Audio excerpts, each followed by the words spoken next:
Ele só queria crescer na carreira. Rafael era dedicado, focado e jamais cruzava limites. Mas tudo mudou quando conheceu Bianca, a filha do chefe. O tipo de mulher que não aceita um não como resposta.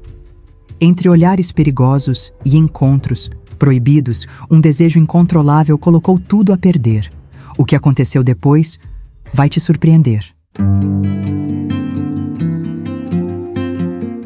Ele chegou na empresa com a camisa alinhada, currículo impecável e o olhar de quem carregava o peso de uma vida inteira tentando provar seu valor. Rafael não tinha sobrenome influente, nem padrinhos poderosos. Tudo o que conquistou foi com esforço, noites sem dormir e a certeza de que jamais pisaria fora da linha. Mas o destino nunca foi feito para obedecer regras. Naquela manhã de segunda-feira, enquanto esperava para ser chamado à sala da diretoria, Rafael ouviu passos firmes ecoando pelo corredor. Quando levantou os olhos, não imaginava que aquele simples movimento seria o início daquilo que colocaria tudo a perder. Ela usava um vestido vermelho discreto, mas que parecia gritar por atenção. A postura era de alguém que sabia exatamente onde queria chegar. Bianca, tu filha única de Maurício, o fundador e presidente da empresa. Dizem que algumas pessoas têm o dom de dominar qualquer ambiente apenas com a presença. Bianca não precisava dizer uma palavra. Quando cruzou o olhar com Rafael, não sorriu. Apenas o observou como quem enxerga além da superfície. Foi um instante, mas o tipo de instante que gruda na pele, no pensamento, no desejo. Rafael tentou se concentrar. Queria provar seu talento, subir na carreira, construir algo sólido. E, acima de tudo, manter-se longe de qualquer escândalo que pudesse prejudicar sua reputação. Mas havia algo em Bianca, algo difícil de ignorar. Nos dias seguintes, ela começou a aparecer com frequência nos corredores. Às vezes, passava por trás da cadeira dele e deixava a mão deslizar, quase como se tivesse tropeçado sem querer. Outras vezes, apenas observava, de longe, de perto, de um jeito que deixava claro. Ela sabia o efeito que causava. Rafael tentava desviar, manter a postura, focar no trabalho. Mas por dentro, algo começava a se partir.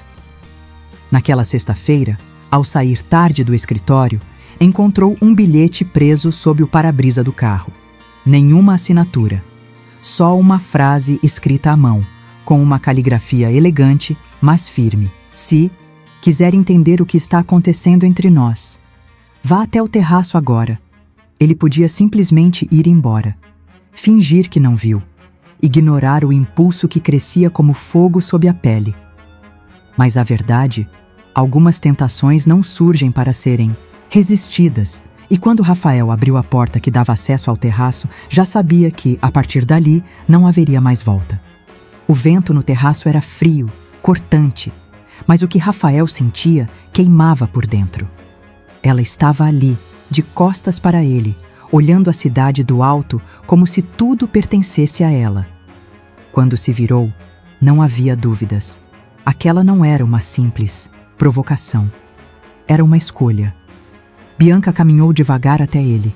Nenhuma palavra, apenas o olhar carregado de um desejo perigoso e de uma certeza silenciosa. Ela sabia o que fazia. Sabia o risco. Sabia a força que tinha.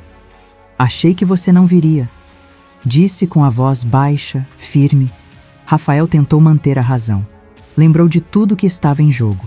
Sua carreira, seu nome, a confiança do chefe. Mas diante dela, aquelas certezas se desfaziam. Como papel na chuva. Isso não pode acontecer, ele sussurrou, quase mais para si do que para ela. Bianca sorriu.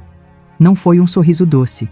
Foi o tipo de sorriso que carrega veneno e promessa ao mesmo tempo. Então, por que veio? Era essa a pergunta. E ele não tinha uma resposta honesta que não começasse com desejo. Naquela noite, o limite foi ultrapassado. Não houve pressa nem desculpas. Apenas dois corpos entregues à tensão que se acumulava havia dias. Quando se separaram, Rafael, Sentia o peso da culpa misturado ao prazer de algo que jamais deveria ter acontecido. Os dias seguintes foram um jogo silencioso. No escritório, agiam como se nada tivesse mudado, mas os olhares trocados denunciavam uma intimidade que crescia a cada instante. E então começaram os encontros secretos, em horários improváveis, em lugares que ninguém ousaria procurar.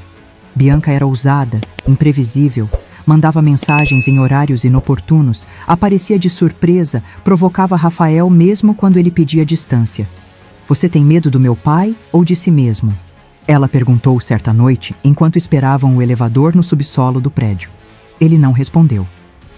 Porque temia os dois. Maurício, o chefe, era respeitado e temido.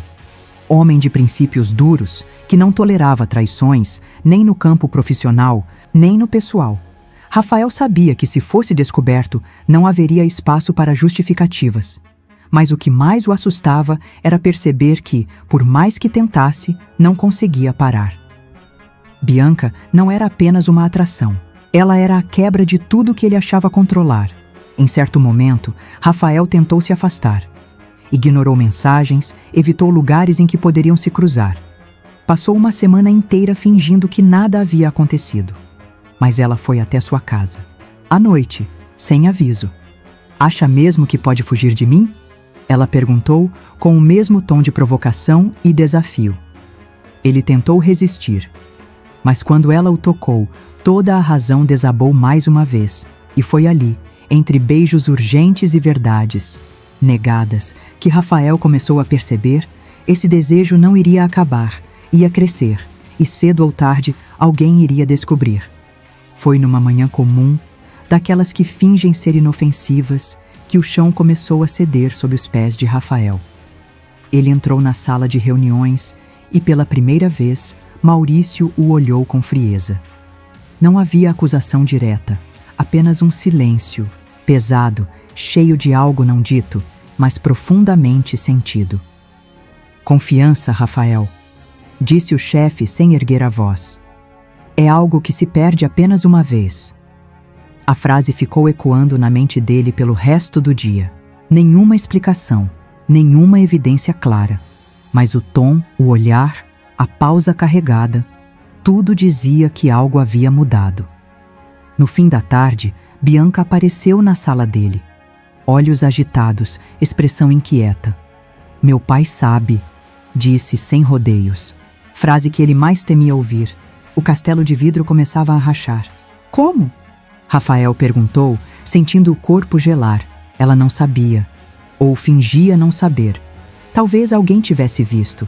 Talvez tenha sido só a intuição de um pai que conhece a filha demais e que observava Rafael de perto desde o primeiro dia. "Ele não falou meu nome, mas deixou claro que vai te afastar. Já pediu para a RH revisar sua pasta." Rafael respirou fundo. Tarde demais para voltar atrás. Tarde demais para pedir desculpas por um erro que não foi isolado. Foi repetido, escondido, alimentado. "Você se arrepende?" Bianca perguntou, com os olhos brilhando de algo entre raiva e dor. Ele hesitou. Não por não saber a resposta, mas por saber que nenhuma resposta aliviaria o que viriam a enfrentar. "Me arrependo de não ter sido mais forte, mas também me arrependo de ter acreditado que dava para te evitar." Bianca se aproximou, segurou sua mão por um instante e, pela primeira vez, não havia desejo no toque. Havia despedida. Nos dias que seguiram, o ambiente na empresa ficou insustentável. Rafael foi transferido para um setor irrelevante, afastado de projetos, ignorado em reuniões. A demissão veio sem anúncio, só um aviso seco por e-mail, assinado pela diretoria. Ele saiu pela mesma porta por onde entrou meses antes, mas agora sem sonhos. Apenas com a consciência de quem provou o que jamais deveria ter tocado. Bianca também sumiu por um tempo. Diziam que viajou, que o pai a mandou para o exterior. Outras línguas sussurravam que ela foi colocada de castigo, que o escândalo abalou até o conselho da empresa. O que ninguém sabia é que ela deixou uma carta, endereçada a Rafael. "Eu te empurrei pro abismo, mas pulei junto. A diferença é que você acreditava que ainda podia se segurar." Eu nunca quis ficar na beirada. Ele leu aquelas palavras por semanas. Tentou entender onde foi que tudo se perdeu, mas no fundo, já sabia. Alguns desejos não surgem apenas para serem vividos. Eles aparecem para mostrar quem somos quando ninguém mais está olhando. E o preço da escolha errada nem sempre é a perda. Às vezes, é ter que continuar vivendo com aquilo que nunca poderá consertar. Alguns erros nos ensinam mais do que 1000 acertos. Rafael perdeu muito, mas também descobriu quem ele realmente era. Porque às vezes é no fundo do abismo que a gente aprende a se reerguer. Se você já enfrentou escolhas difíceis, saiba, sempre é possível recomeçar com mais força e sabedoria. Quer mais histórias reais e impactantes como essa? Então assista agora os próximos vídeos do canal.